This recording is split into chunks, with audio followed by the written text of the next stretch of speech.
Hi, welcome to Car Mechanical. In this video I'm going to take you through the damage that was done to my car by the hail and what's happening to it next. Also a quick update on the Jazz. Right, so I'm going to do a walk around video of the car. What I did is I got some chalk pens and circled every single dent that I could see, and I probably did 2 or 3 passes around the car.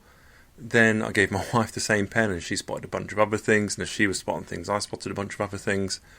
But for the best intent and purposes, I've gone around kind of my own record so I can spot where the dents were. I can compare it once the repairs have been finished and make sure that everything has been fixed.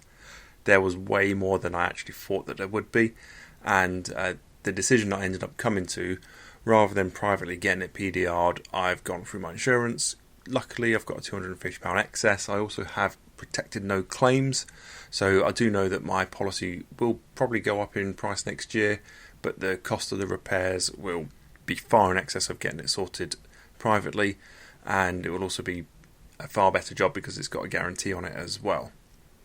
So what's being repaired on it? Well, everything that's circled on the main body will be PDR'd, I believe. I don't think there's anything that they thought they would fill, but I'm going to just double check that when they come back to me to confirm. The lower trims on the window and the trims on the roof need to come out and they need to be replaced. The bonnet needs to be replaced, so I thought that would be PDR'd and resprayed because there is one point down there that is dented and chipped, and the rest of it's just loads of dents. But I think they probably looked at it and thought it's too much effort, may as well get a new one in, paint it and stick that on.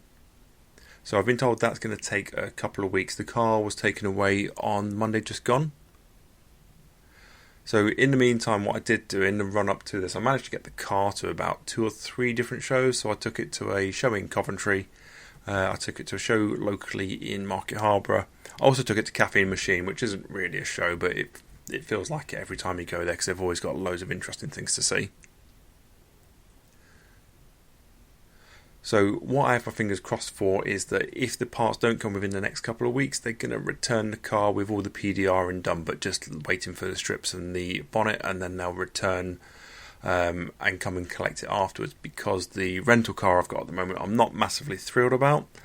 It gets me from A to B. It's probably one of the dullest cars I've driven in a while, and honestly I'd much rather drive the Jazz than what they've given me. I'll show you that when we get to it.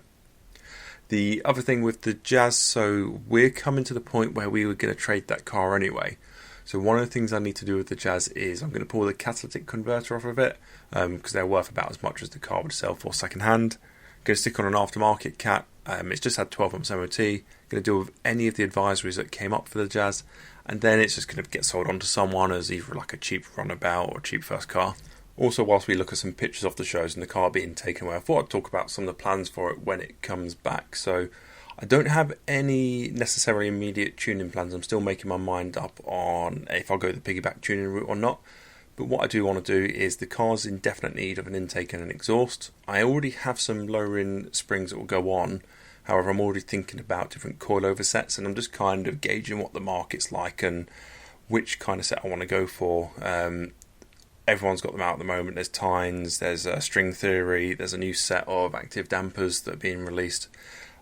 Exhaust wise, there's such a massive selection as well, so kind of seeing what's happening around there and making my mind up. The other thing is alloy wheels, and I've been frantically chasing around different places trying to get a particular set or style of alloy wheels.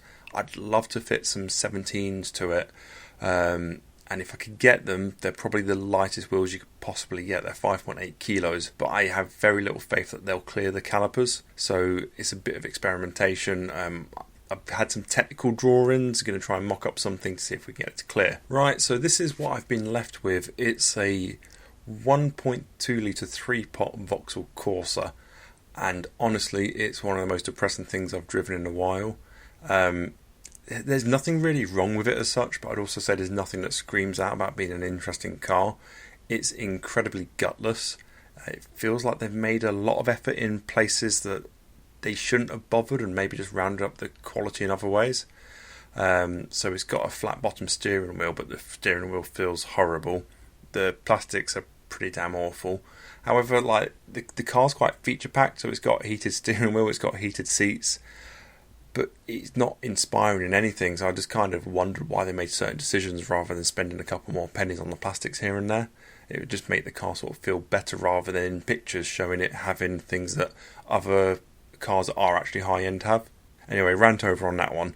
So also thought I'd show the amount of dents that the Jazz took, and you can also see the difference that having the carbon roof on the Yaris has versus the thin metal roof that the Jazz has. And I say the thin metal roof that the Jazz has, every car in my area has this. You see Civics, you see BMWs, you see Mercedes, absolutely everything is dented like this in my area. So it's not anything to do with the Yaris being made of lightweight panels or the Jazz being, a cheap car.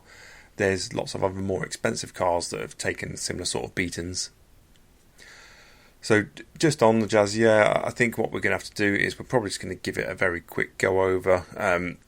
I'll be honest, we've had it far longer than we ever anticipated, and the main runner on the cards at the moment is probably an FN1 Civic. I'd love an FN2 Type R.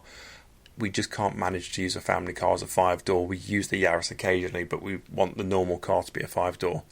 So currently deciding what FN1 Civic to replace it with.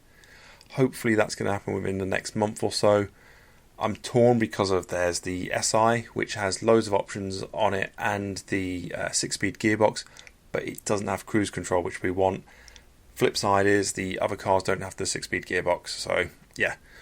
New car will be on the horizon very soon. The FT shell has been provisionally sold. That will be gone very soon as well.